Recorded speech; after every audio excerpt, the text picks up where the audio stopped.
한 주간의 NHL 리뷰. 조엘 쿠엔빌 감독이 이끄는 시카고가 팀 최다인 12연승으로 서부 컨퍼런스 선두로 뛰어올랐습니다. 그리고 NHL 역사상 최초로 캐나다 팀 모두 플레이오프 진출에 실패할 가능성이 점쳐지고 있습니다. 아시아리그 아이스하키에서는 수입에 또 수입! 13연승을 이어간 안양 한라가 리그 선두 자리를 탈환했습니다. 한편 하이원은 올 시즌 마지막 홈 경기에서마저 패하며 다시 연패에 빠졌습니다. 국내 최초, 국내 유일의 아이스하키 팟캐스트 비하인더넷 28회 방송 시작합니다.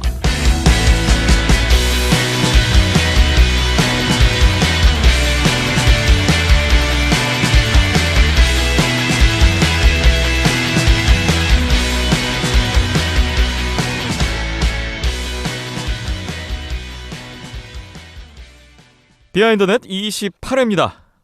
1월 20일 수요일 오후에 녹음이 진행되고 있습니다. 저는 김태범이고요.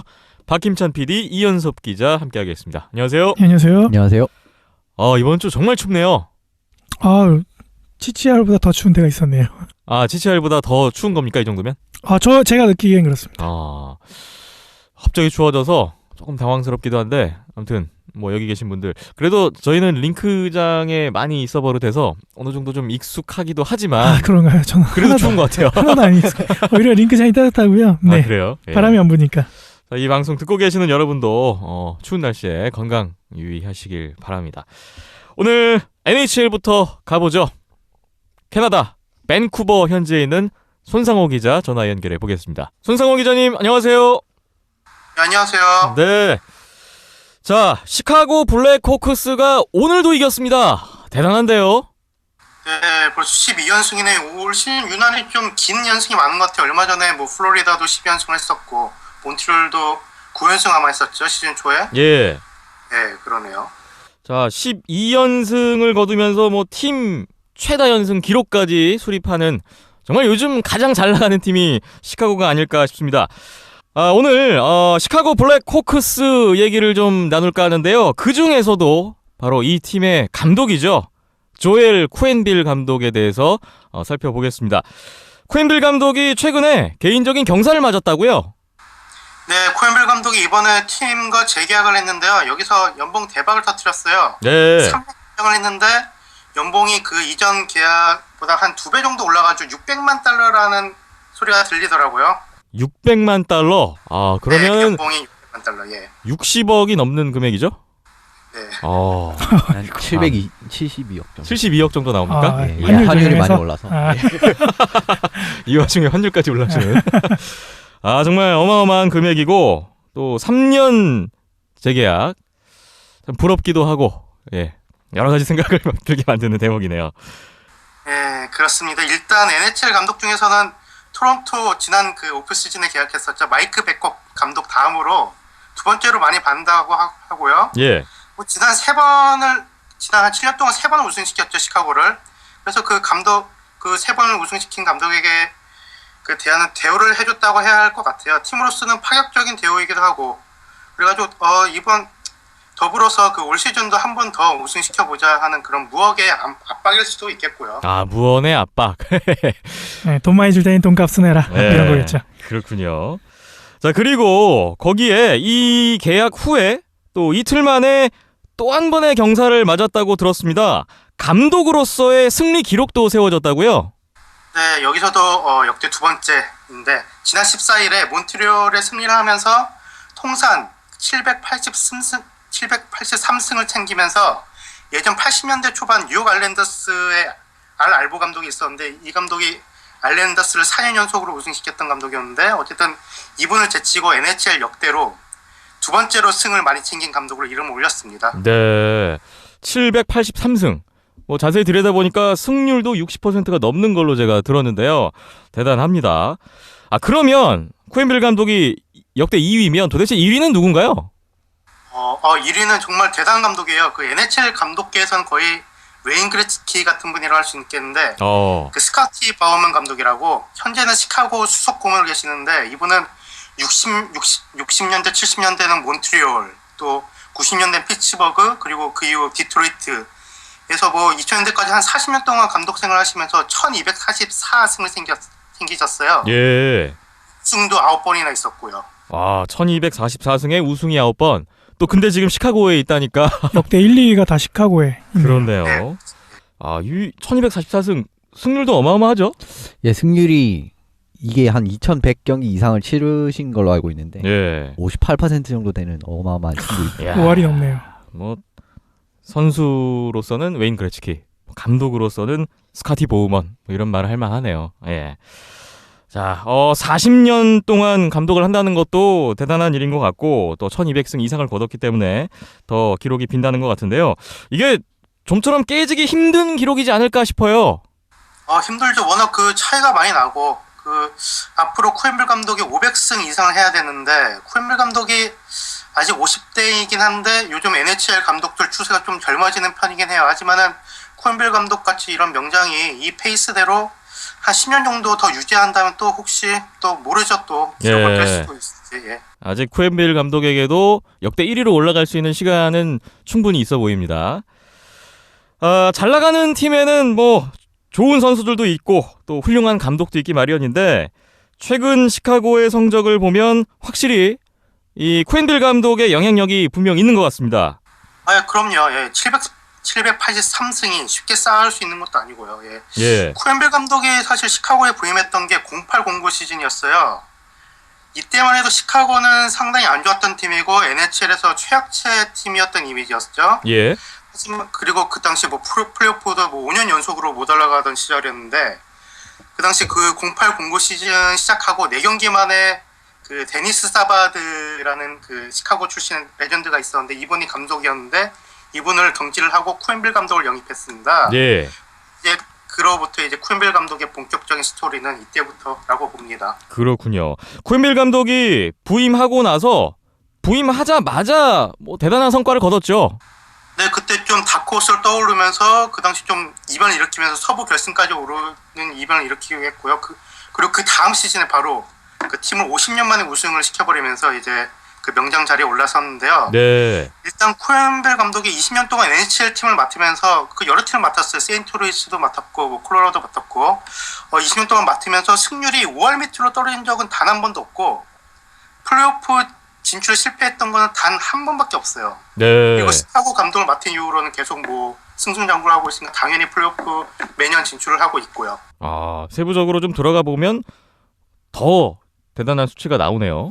예, 거기다가 이제 지금 시카고에서 올린 승률을 보면은 현재 584전에 347승 168패로 지금 65.3%라는 어마어마한 정규 시즌 승률을 보이고 65.3%. 6할이 넘네요. 예, 그리고 이제 플레이오프로 이걸 넘어가 보면은 117전 73승 44패로 62.4%나 돼요. 예. 근데 또 여기서 이제 2012-2013 시즌 이제 단축 시즌으로 치러진 시즌이었는데 이때 승률은 심지어 8할이 넘는 승률을 보여줬었습니다. 와. 스카티 보우먼 감독과 승수 차이는 500승 이상 차이가 나지만 승률은 뭐 훨씬 높네요. 쿠엔빌 감독이 훨씬 더 높네요. 예, 플레이오프 승률 같은 경우는 이제 1940년 이후를 놓고 보면은 가장 높다고 하네요. 그렇군요. 자, 6할이 넘는 승률. 보통의 노하우 갖고는 이런 스탯 쌓기가 쉽지가 않을 것 같은데 좀 어떻습니까? 네, 그럼요. 쿠엔빌 감독이 이런 부분에서는 캐릭터가 되게 확실한 감독 중 하나예요. 예. 많이 NHL 보신 분들은 많이 아시겠지만 경기 중 보면 쿠엔빌 감독은 진짜 웃지도 않고 항상 화난 것 같은 인상이시죠. 항상. 그리고 그게 플레이가 마음에 안 든다 싶으면 벤치에서 엄청 화를 내시기도 하고 또 어떻게 보면 다혈질이구나 싶기도 한데 딱히 선수들하고도 불화설도 없고 이런 소문이 안 나는 거 보면은 선수들도 좀 엄한 스승 밑에서 많이 잘 따르는 것 같습니다. 미국 캐나다 쪽에도 이런 감독이 있군요. 그 퍼거슨 생각이 나네요. 네. 그러네요. 캐릭터가 네, 조금 그런 캐릭터군요. 그런 캐릭터 같아요. 예. 뭐 저희도 예전에 학교 다닐 때 보면 뭐 그 무서운 선생님들 있잖아요. 미친 개들. 미친 개. 하지만 뭐 그런 무서운 선생님들이 좀 기억에 남고 그쵸. 나중에 할 때 되게 감사한 마음이 들고 그렇죠. 그럴 때가 있어요. 예. 쿠엔빌 감독도 좀 그런 캐릭터가 아닌가 그런 생각이 듭니다. 쿠엔빌 감독 그 밑에 그 제자들을 보면 또 쿠엔빌 감독의 업적이 얼마나 대단한지 그런 면면을 좀 알 수 있을 것 같아요. 예, 그렇죠. 그 쿠엔빌 감독은 뭐 케인이나 테이브스 같이 지금은 슈퍼스타지만 그 코엔빌 감독의 시카고 감독으로 처음 왔을 때만 해도 애송이었거든. 정말 그 루키 경험 없는 루키였는데 이런 선수들을 슈퍼스타로 이끌었고 또 이런 선수들도 불만이 없도록 관리를 잘한다고 하기도 하고 또 게다가 패트릭 샤프나 더스틴 버플린 이런 선수들은 정말 무명에 가까운 선수였는데 이런 선수들을 또 스타 선수들을 키우기도 했었고요. 그러니까 예. 쿤빌 감독은 어린 선수들이나 이런 또 그 무명 선수를 갖다가 이제 대성시키기로 했던 감독으로도 또 유명하기도 합니다. 예. 어떤 팀의 운영적인 측면에서도 뭐 성과를 인정받고 있고 또 그게 성적으로도 나오고 있기 때문에 더 빛이 나는 것 같습니다. 연봉 2위 기록하고 있는 쿠엔빌 감독인데 이 정도면 뭐 연봉값 한다, 뭐 돈값 하는구나 이런 얘기를 충분히 들을 수 있을 것 같습니다.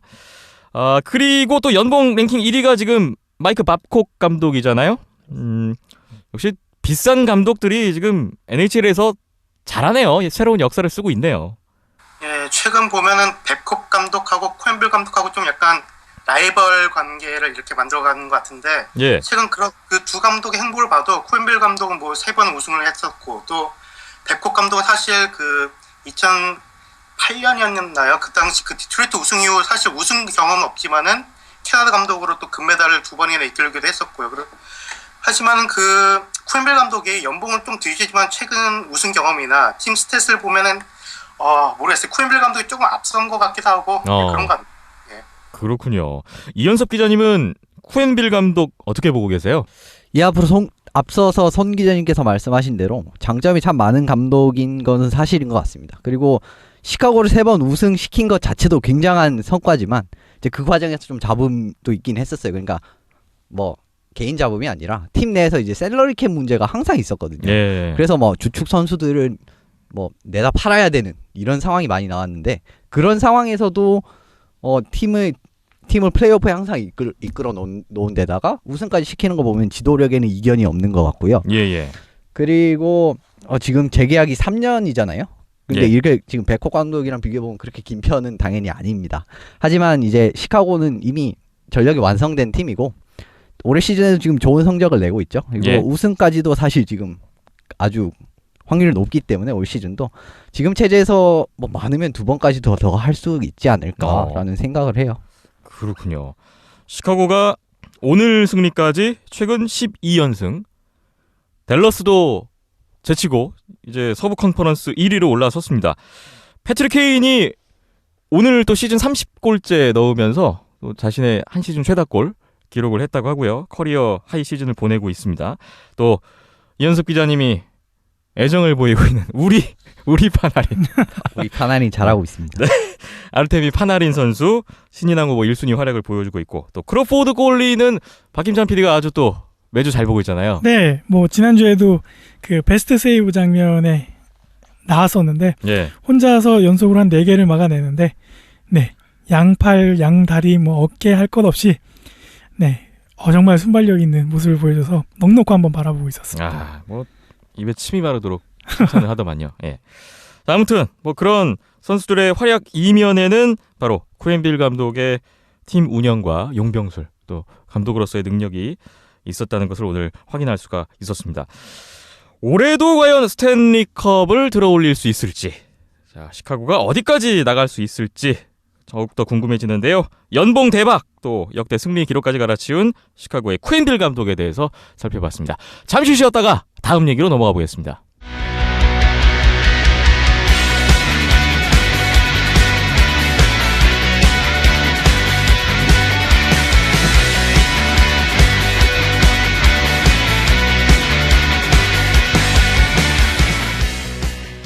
네, NHL 다음 얘기는 손상호 기자님이 계신 캐나다 쪽 얘기인데요. 이게 어떻게 된 일인가요? 지금 NHL에는 캐나다 팀이 총 7개 팀이 있는데 이 7개 팀이 현재 오늘자 순위를 보니까 모두 지금 플레이오프를 못 가게 생겼어요. 이런 일이 지금 벌어지고 있네요. 예, 그러네요. 그 캐나다 뭐 팬들이나 언론들이 아주 울상이에요. 예. 일단 뭐 동부지구 아틀란틱 디비전에 오타와가 5위, 몬트리올이 6위, 토론토는 뭐 8개 팀 중 꼴찌고요. 위니펙 저치는 서부지구 센트럴 디비전에서 역시 꼴찌. 예. 퍼시픽 디비전 역시 별반 차이가 없는데 밴쿠버가 4위, 캘거리가 6위, 에드먼턴은 역시나 꼴찌. 그러니까 지난 시즌에는 캐나다 7팀 중에서 5팀이 플레이오프에 올라갔지만 올 시즌은 모두 플레이오프 순위에서 떨어져 있는 상황이에요, 현재까지. 예. 그러니까 1993년 몬트리올이 우승한 이후로 캐나다 팀의 우승 소식이 잠잠한 지는 벌써 23년째인데 이번 시즌 뭐 우승은커녕 뭐 7개 팀이 모두 떨어질 위기에 처해서 만약에 캐나다 팀이 플레이오프에 오르지 못한다면은 NHL 그 역사, 그러니까 익스펜션 에리아, 그 옛날 뭐 오리지널 6 6팀 정도밖에 없던 그때 이후로 처음이에요. 그렇군요. 참 지난 시즌에 5개 팀이나 올라간 거에 대해서 참 정말 많이 올라간 거였잖아요. 예. 그것과는 지금 정반대 시즌의 흐름이 되고 있습니다. 자, 그 중에서도 이 팀이 이렇게 될 줄은 정말 몰랐는데 충격과 대단한 지금 임팩트가 있어요. 바로 몬트리올 캐네디언스. 참 이게 첫 끝발이 개끝발인가 싶기도 한데 어떻게 이렇게 될 수가 있죠? 시작 개막 9연승으로 출발을 했잖아요. 그런데 최근 오늘도 졌고요. 최근 21경기에 단 4승에 그치고 있습니다.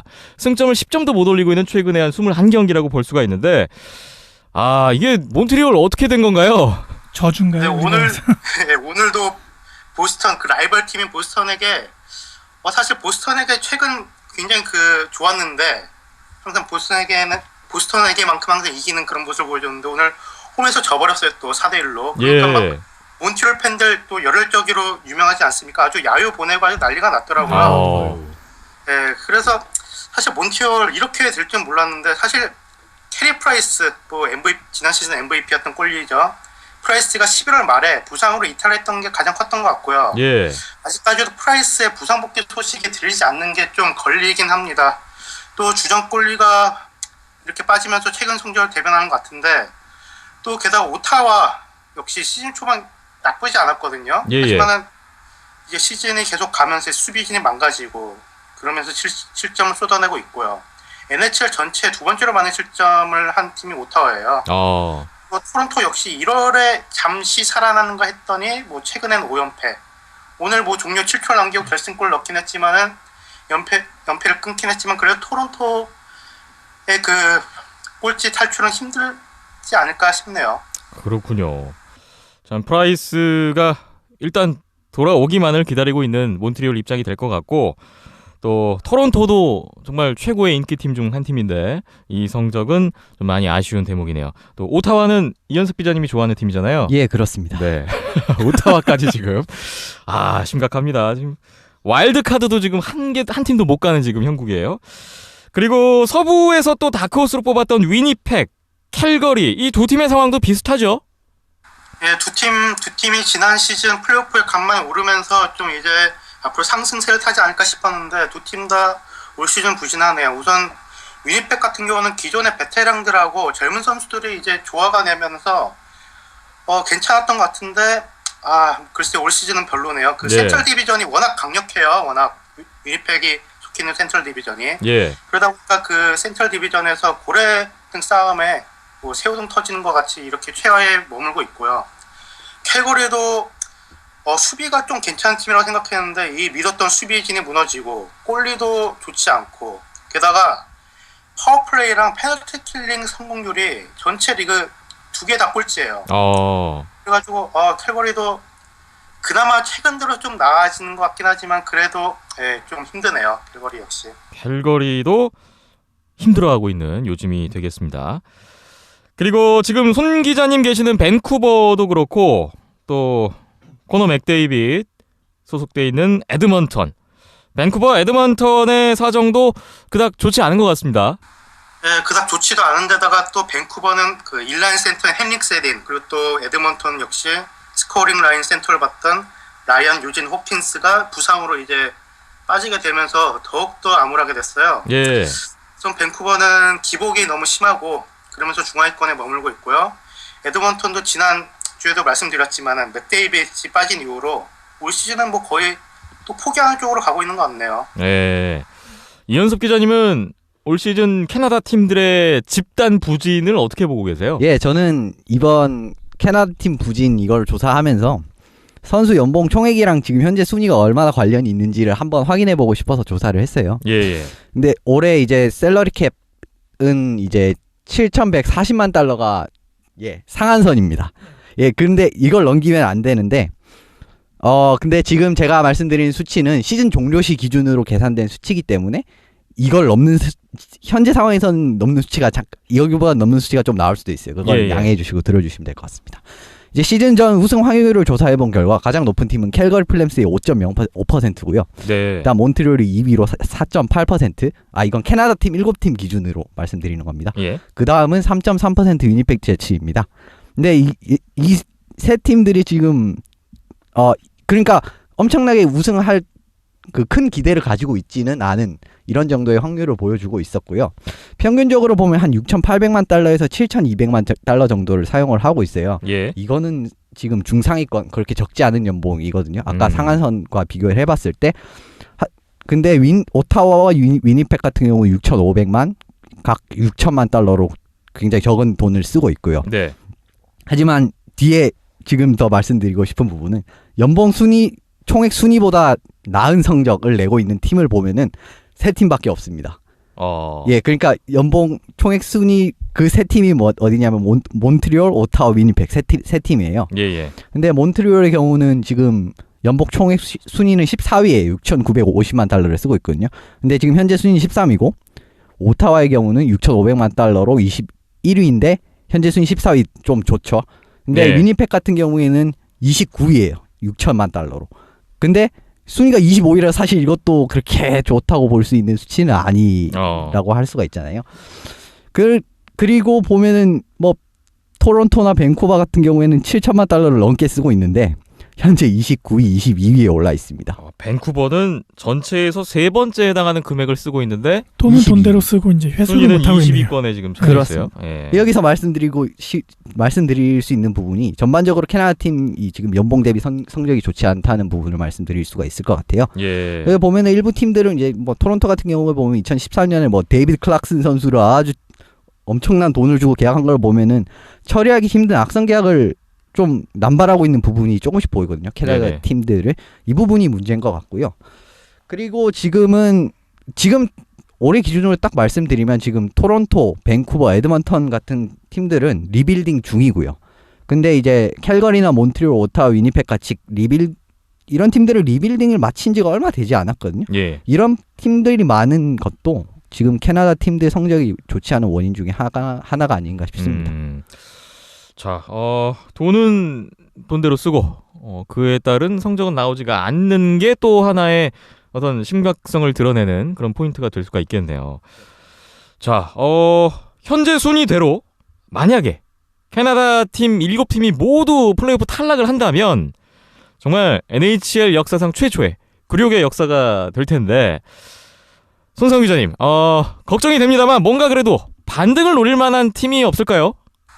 네, 글쎄요. 좀 생각해보면은 그나마 몬트리올이 바닥을 찍었잖아요. 진짜 이보다 더 바닥은 없을 것 같은데 네. 바닥을 찍은 만큼 그래도 좀 올라가지는 않을까 그런 생각이 들긴 해요. 그리고 또 시즌 초에 이제 포인트를 벌어두면서 아직까지는 그 성적이 아주 나쁘진 않잖아요. 또 중위권 정도니까. 예. 그리고 게다가 뭐 프라이스가 빨리 복귀해 준다면은 반등의 여지는 충분할 수 있을 것 같고 오타와 역시 지난 시즌에 후반기 들어서 정말 그 미친 듯한 활약을 보이면서 이제 뒤늦게 발등에 걸리고 나서 플레이오프에 올랐었거든요. 네. 올해 또 일단 주장인 에릭 칼슨이 수비 쪽에서 뭐 주장값을 톡톡 해주고 있고요.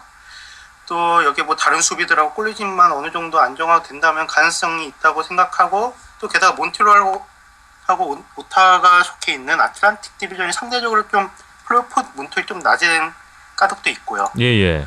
또 게다가 또 추가적으로 보면은 캘거리 역시 좀 가능성이 꽤 있지 않을까 싶은 게 최근에 꼴리진하고 수비진이 좀 안정화 좀 찾은 것 같고 좀 기대했다가 부진했었던 그 샘 베넷이 지난주 경기에서 한 경기 4골 넣으면서 폭발한 적이 있었는데 이런 선수들이 또 터져준다면은 희망을 좀 볼 수 있지 않을까도 생각이 듭니다. 하지만은 글쎄 뭐 캘거리 같은 경우도 뭐 아까 말씀드렸다시피 파워플레이나 페널티 킬링 모두 꼴찌이고 뭐 밴쿠버나 뭐 에드먼턴 이런 팀들도 주축 선수들이 아무래도 부상을 빠져 있다 보니까 쉽지는 않을 것 같아요 또. 네. 일단 손 기자님은 몬트리올, 오타와 캘거리 정도 기대감을 가질 수 있겠다. 예, 이런 평을 해주셨어요. 이현석 기자님은 어떠세요? 예, 저는 지금 리빌딩이 진행 중인 팀들은 좀 진출이 힘들어 보이고요. 아까 말씀드린 뭐 토론토, 밴쿠버, 에드먼턴 같은 팀들은 약간 지금 같은 추세로는 힘들어 보이고, 나머지 네 팀들 중 봐야 되는데 몬트리올, 오타와 정도만이 살아남을 확률이 있지 않나 싶습니다. 예. 몬트리올 경우에는 지금 뭐 프라이스가 빠진 부분이 문제긴 하지만 그래도 지금 최근 대두된 득점력 부분이 하루빨리 해소될 필요가 있어요. 지금 12월 3일 경기에 워싱턴 경기에서는 슛을 35개나 쳤는데 2골밖에 못 넣었고, 12월 17일 경기에서는 45개나 쳤는데 한 골도 못 넣었고요. 그 다음에 시카고전에서는 시카고전도 마찬가지로 40개나 쳤는데 한 골밖에 넣지 못했어요. 그러면 지금 사실 프라이스 골리의 공백에 대해서 많이 얘기가 나오는데 네. 지금 말씀 주신 내용만 보면 그 골리 문제가 아니란 얘기잖아요. 예, 골리 지금. 문제도 이제 어느 정도는 지분을 차지하고 있겠지만 이제 득점을 못한다는 부분도 굉장히 큰 요소가 될 수 있다. 들놓고 많이 먹으니까 골리 문제도 있죠. 뭐. 그렇고요. 하지만 이제 프라이스도 빨리 복귀를 해야겠죠. 이게 이제 확실한 넘버원 골리가 있는 안정감이란 걸 무시하지 못하기 때문에 예. 이제 이 부분도 빨리 이제 플레이오프에 진출하기 위해서는 필수라고 보고요. 오타의 경우에는 지금 50포인트로 이제 와일드카드 자리를 놓고 겨우 싸우고 있는 형국인데, 지금 올 시즌 경기를 보면은 슈팅 허용이 정말 많아요. 예전에 몬트리올 경기에서는 한 피리어드에 27개나 허용한 전적도 있기 때문에 와. 이 부분을 깨지 않는 이상은 장담하기가 힘들어요. 근데 아까도 송 기자님께서 말씀해 주신 대로 오타와는 좀 기세를 타는 부분이 없지 않거든요. 작년에도 이맘때쯤부터 페달을 밟기 시작해서 결국 플레이오프도 진출을 했었고요. 예. 올해도 그 캘리포니아 원정 이제 LA랑 산호세를 잡으면서 조금 기세를 타는 모습을 보이고 있기 때문에 조금 진출 가능성은 있어 보이고요. 위니펙은 지금 와일드카드에서 그렇게 멀진 않아요. 하지만 같은 디비전, 센트럴 디비전 상대 성적이 6승 11패 1연장패로 정말 좋지 않은 성적을 가지고 있는 게 걸림돌이 될 것 같고요. 예. 캘거리의 경우에는 경기력이 올라와서 요즘엔 좀 승수를 쌓고 있지만 초반에 부진이 너무 큰데다가 이제 골리진까지 좀 불안한 모습을 보이고 있기 때문에 플레이오프 장담은 쉽지가 않아 보입니다. 그렇군요. 캐나다 7팀. 현재 상황 그리고 앞으로에 대해서 두 분이 좀 전망을 해주셨던 것 같아요.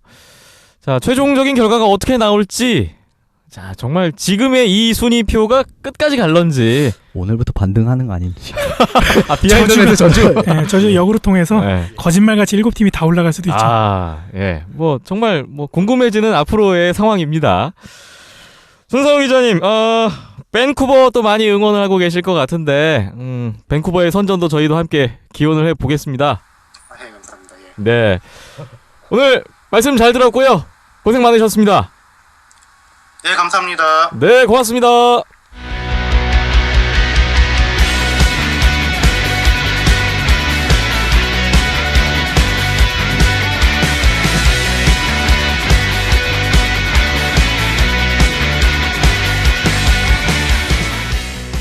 비하인드넷 28회 함께하고 계시고요. 이번에는 아시아리그 아이스하키 지난 한 주를 돌아보겠습니다. 먼저 안양한라부터 가보겠습니다. 안양한라가 지난주 목요일, 토요일, 일요일 3경기 모두 승리를 했고요.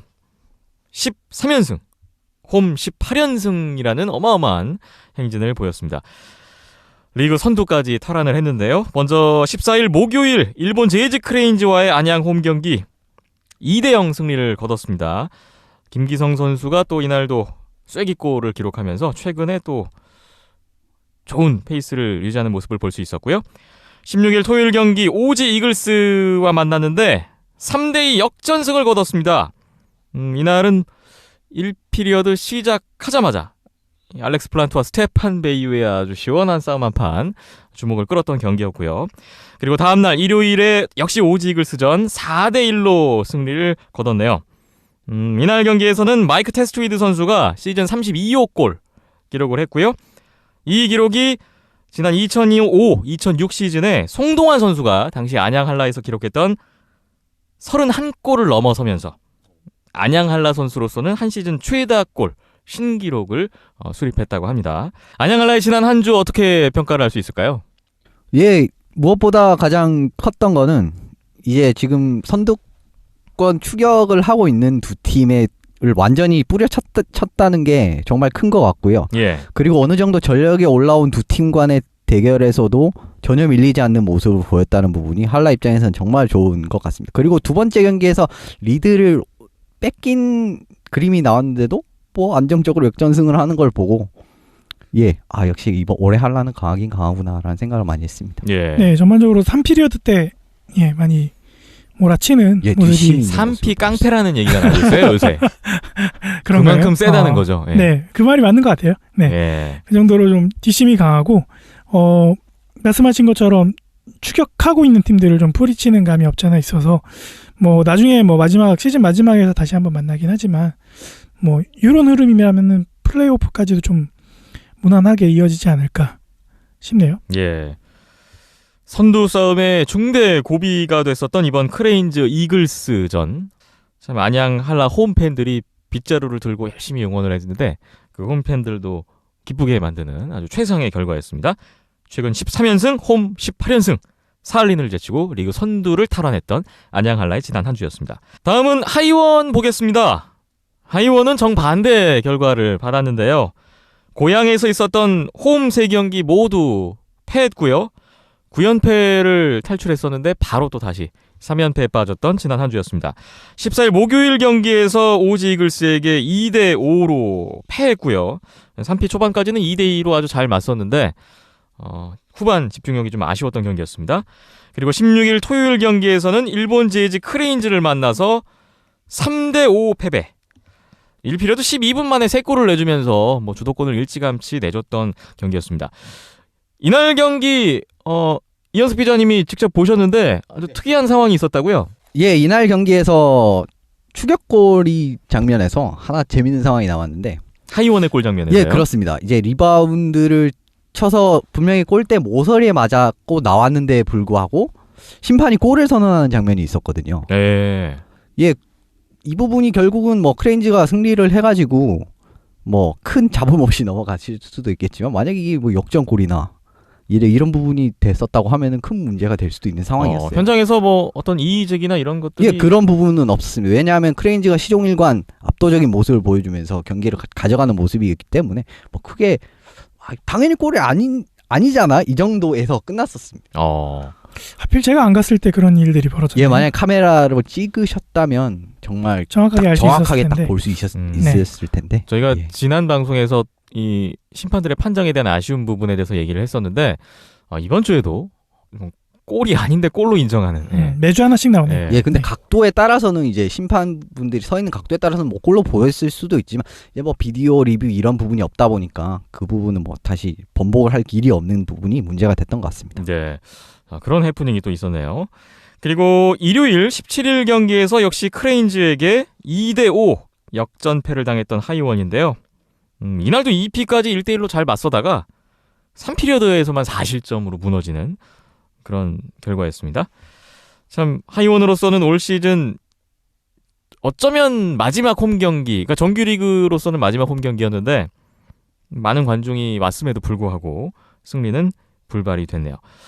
하이원의 지난 한 주는 또 어떻게 평가를 하세요? 이 하이원이 지난주에서 보여줬던 장면이 좀 실망스럽다라고 밖에 이야기를 할 수가 없는 게 사실 패배를 뒷전을 두고 설계도 지금 잘 하다가 무너지는 장면이 정말 많이 나오고 있어요. 지금 이글스전도 그랬고 마지막 크레인즈전도 그랬거든요. 예. 이글스전은 그 하시모토 준 선수의 결승골 그 세 번째 골을 딱 먹고 난 다음부터 완전히 무너졌어요. 그냥 팀이 완전히 다른 팀으로 보일 정도로 그냥 그다음부터 손을 못 쓰면서 연속골을 먹으면서 아쉽게 지는 모습을 보였고 크레인즈전 같은 경우 그 다음 16일 경기 같은 경우에는 초반부터 3골을 12분 만에 먹어버리니까 예, 그 부분에서도 의욕이 그래도 잘 추격을 한 편이었어요. 그래도 뭐 3골을 처음에 먹은 그걸 만회를 하지 못했고요. 예. 마지막 경기도 또 연속으로 계속 실점을 하면서 이렇게 무너지는 모습이 나오니까 팬분들도 그렇고 뭐 하이원 구단 입장에서 정말 만족스럽지 않은 결과가 아닌가 싶습니다. 그러네요. 박김찬 PD는 하이원 경기 어떻게 보셨어요? 예, 뭐 아까 안양할라 말씀드린 거에 정반대라고 보시면 될 것 같습니다. 3피리어드 때 특히 약했고요. 네, 현석 기자 말씀하신 것처럼 역전골 내지는 이제 리드골을 뺏겼을 때 경기를 쉽게 포기해버리는 경향이 나타난 것도 이게 연패가 계속되다 보니까 그런 패배들이 좀 익숙해짐에 따라서 멘탈적으로 쉽게 무너지는 게 아닌가 그런 걱정이 좀 들었고요. 예. 뭐 그거는 순전히 이제 제3자가 봤을 때 밖에서 관중이나 이제 저희가 그렇습니다. 경기장 밖에서 봤을 때 그런 모습이었고 실제로는 뭐 아닐 수도 있겠죠. 선수들 당사자들 입장에서는. 본인들은 열심히 했을 네. 거라고 생각을 해요. 예, 최선을 다했던 결과기 때문에 그거는 뭐 어쩔 수 없을 것 같고요. 하이원이 뭐 올 시즌 초도 그랬고 굉장히 루키가 많은 팀 중에 하나죠. 예. 네.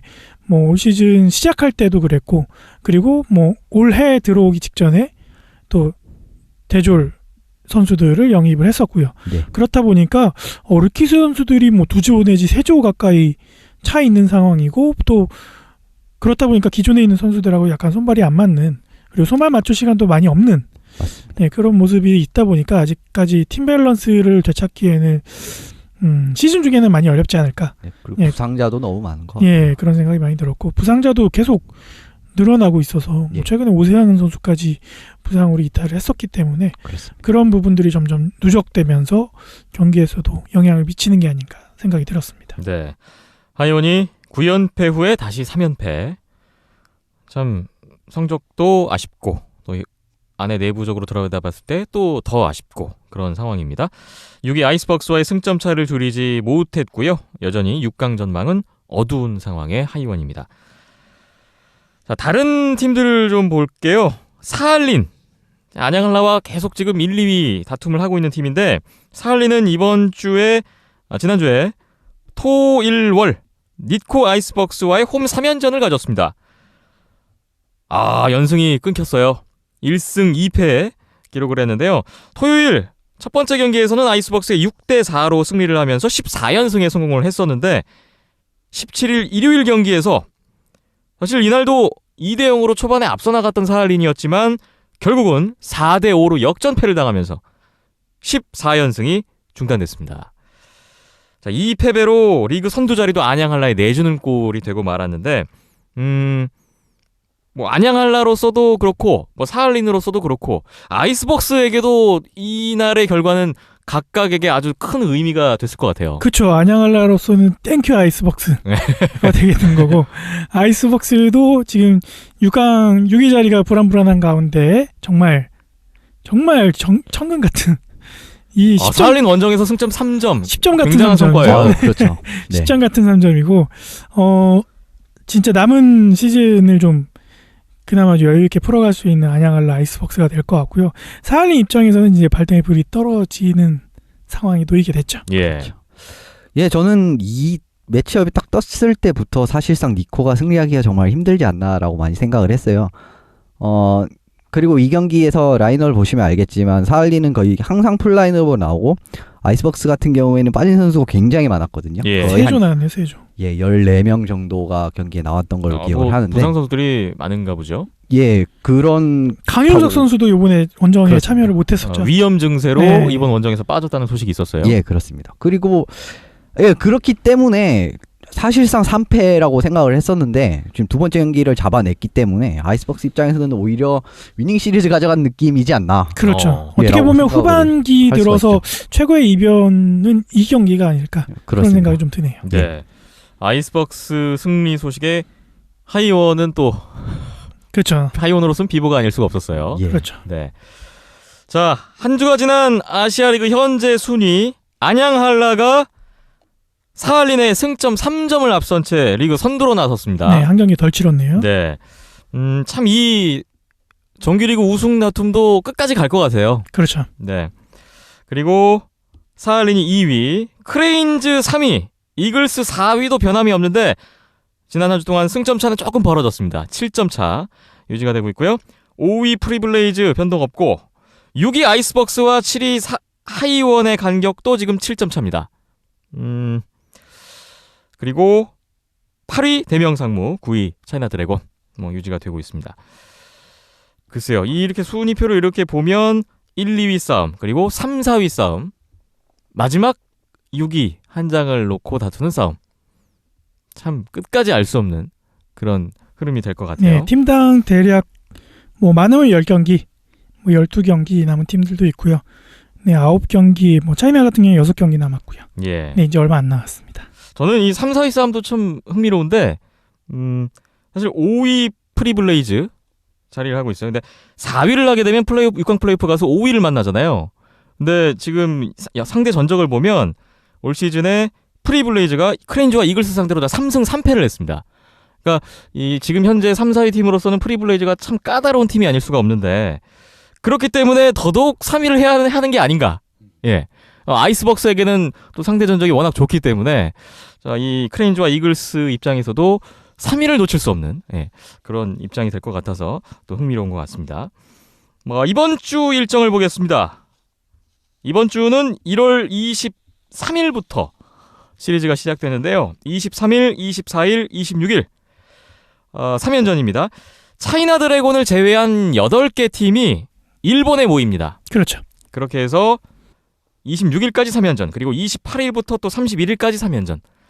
각 팀별로 6경기씩 치르게 되는 일정입니다. 네, 국내 이번, 세 팀하고 사할린 같은 경우에 이제 일본 원정 6연전. 굉장히 힘든 일정이 되겠네요. 네. 23일부터 26일까지는 크레인즈와 대명상무, 그리고 오지글스와 사할린, 프리블레이즈와 하이원, 아이스벅스와 안양한라가 만나고요.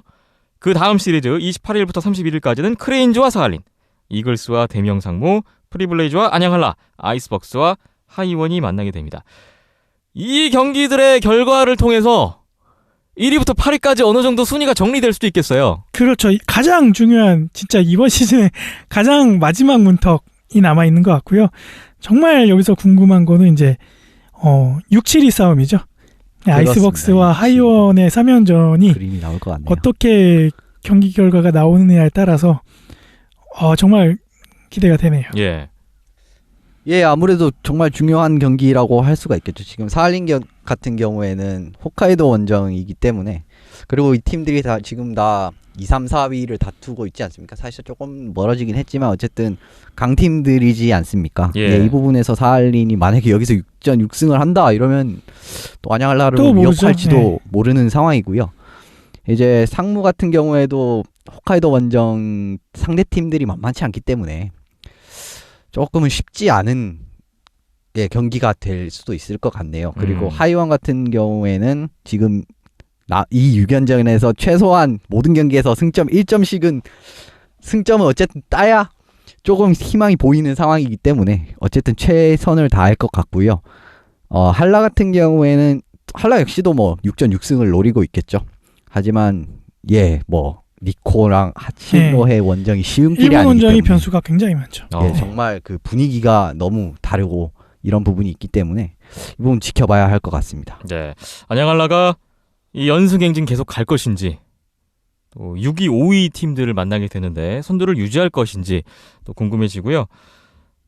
하이원은 뭐 말씀 주신 대로 6강 희망 이번에 끝까지 갈 수 있느냐, 아니냐가 결정될 수도 있는 아주 그렇죠. 중요한 승부예요. 그렇습니다. 프리블레이즈와 3연전에서 잘만 한다면 일단 안양한라를 만나고 오는 아이스벅스와 직접 맞대결을 펼치니까 거기서 한번 승부를 걸어볼 수도 있지 않을까 희망을 보겠고요.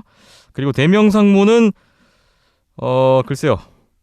6강 희망에 대한 불씨 문제도 남아있지만 또 3, 4위 팀을 만나기 때문에 3, 4위 싸움의 키가 될 수가 있겠다. 그렇죠. 네, 이런 생각도 들어요. 고춧가루 부대로서의 역할을 계속 수행해 나가고 있는 대명상무고요. 지난주에도 말씀드렸듯이 아직 6강을 포기하지 않았기 때문에 선수들 말로는 아직 포기 못하겠다고 그랬었기 때문에 5게임 정도 차이가 나긴 하지만 과연 이 쟁쟁한 상대들을 두고 얼마만큼 또 승점을 빼앗아 오느냐도 관심거리가 될 것 같고 가서 제가 좀 담아오겠습니다. 네. 알겠습니다. 외국 팀들 입장에서 봐도 사할린은 정규리그 마지막 일정이 차이나 드래곤과의 홈 3연전 좀 부담이 덜하거든요. 그래서 이번 일본 원정 잘만 하면 정규리그 우승 또 가능성을 볼 수가 있을 것 같고, 크레인즈와 이글스 3, 4위 싸움 이번에도 아주 치열하겠죠. 그리고 아이스벅스도 거의 사실상의 하이원전이 6강 결정전이 될 것 같은데 결과 주목됩니다. 자, 아시아리그 23일부터 31일까지 중요한 일본 시리즈 함께 계속해서 주목을 해보겠습니다. 비하인드넷 28회 이제 마무리할 시간이 됐네요. 대명상무에 이번 또 일본 원정을 박힘찬 PD가 함께 가죠? 네, 봉소 캐스터하고 같이 가고요. 아, 이번엔 같이 갑니까? 네, 같이 가서 이것저것 많이 담고 이야기도 담고 예. 맛있는 것도 많이 뱃속에 담고 그렇게 하고 오겠습니다. 쿠시로와 도마코마이. 네. 그렇습니다. 네, 지난 시즌에 너무 상대적으로 다른 원정지보다 좀 몸과 마음이 편했던 마음은 불편했군요. 다 졌기 때문에. 네, 그랬던 원정지기 때문에 큰 부담은 없을 것 같고요. 다만 이제 눈과 추위가 많이 걱정이 되는 그런 원정지라서 잘 다녀오겠습니다. 네, 조심히 잘 다녀오시기 네, 다음에는 또 원정에서 방송을 준비해야겠네요. 그러네요. 일본 현지를 아마 전화 연결하는 형식이 될 것 네. 같아요. 저희가 항상 수요일에 녹음을 하는데 저희 일정을 보니까 수요일이 이제 그 쿠시로에서 도마코마이로 이동하는 이동일이다 보니까 뭐 좀 일정을 좀 조율을 해서 예. 준비를 하겠습니다. 네.